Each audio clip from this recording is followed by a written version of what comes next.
Hey everybody, it's Jason Blaha here. I'm just sitting here drinking my morning coffee. Looking sexy while I do it. I'm going to state a little bit of a controversial topic, and this is something, as someone who has been in this area for decades, obviously known many people who discuss many of these topics, observed people, I see it in my own comments.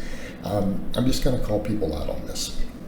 It's been my experience that the people who do this are usually not particularly fit, they're not particularly athletic, yet, and they don't even live healthy lifestyles for the most part, yet they will virtue signal about the most extreme things when it comes to food, okay?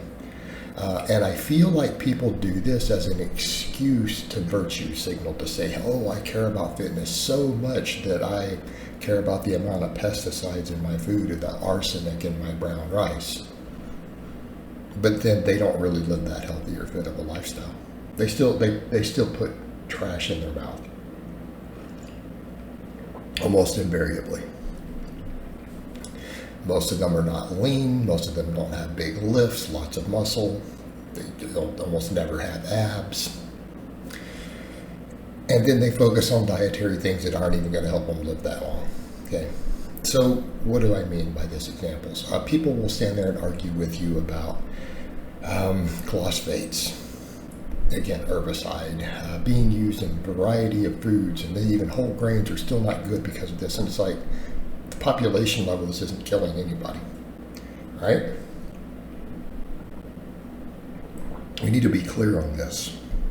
These normal, healthy foods, as far as things like herbicides, pesticides, GMO status, any of this stuff, doesn't appear to be any negatives on the population level. It doesn't seem to be linked to all-cause mortality. It doesn't reduce longevity, right? If you notice that these same people will obsess over these things. And it's a form of virtue signaling to try to pretend that they are fit. Because they don't want to do what they know is right. They know they should be doing a bird diet with chicken, broccoli, and rice or whatever. They already know this. They already know this. They already know they should probably diet down and reduce their calories and get leaner. They probably know they should be training harder. But again, in my experience, 95% of the people who do this stuff, they're not fit.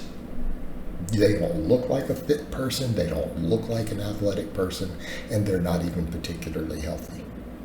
Yet they'll obsess over this sort of stuff. You know, the things that maybe, if you had everything else in your entire lifestyle dialed in, right? What do I mean? You don't smoke anything at all, ever. Pot,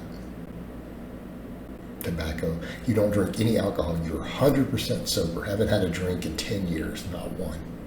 Because keep in mind, those two things are it's not even arguable. Those things are way worse for your health than any potential risk that has ever been determined by scientists for these other things. Those are big ones. Okay, let's be clear. If you drink an alcoholic drink once a month, you have no business even discussing pesticides or herbicides potentially in whole grains. Okay, just stop. You're already poisoning yourself more than you could ever possibly get from those. Full stop. So just stop. Just shut up. You don't even get to have this conversation. That's called hypocrisy. One drink a month will exceed any possible toxicity you're going to get from that other stuff. Hands down, not even subject to debate. Eat a diet low in saturated fat. Okay? You've eliminated all butter, all red meat. All of that has completely been removed from your diet. Again, I'm talking about you've got everything perfect before you even go into these conversations about these things. How about refined fruit, just refined sugar? You eat none. That includes honey. Okay? These things are still higher on the list of priorities.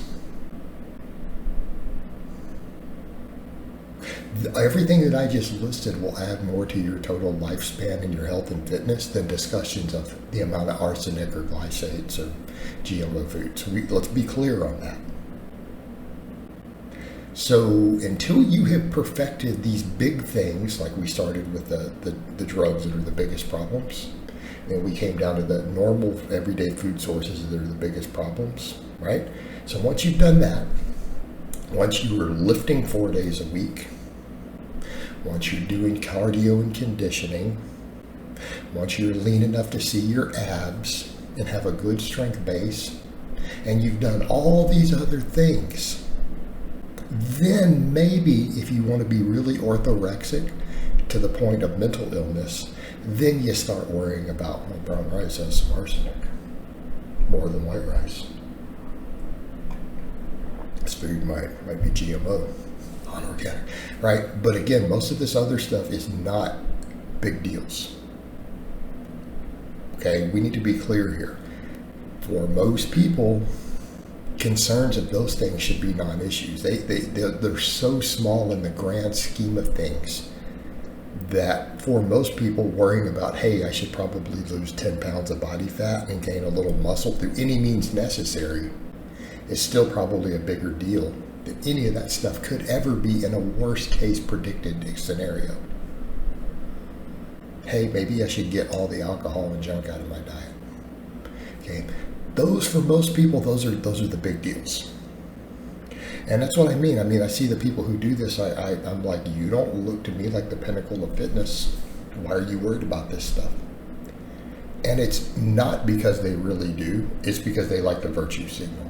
It's their way to say, oh, I care about some really extreme stuff. I really care about my fitness. So that they can virtue signal to make up for the fact that they aren't really fit. Okay, to make up for the fact they aren't really fit. And I see it over and over and over.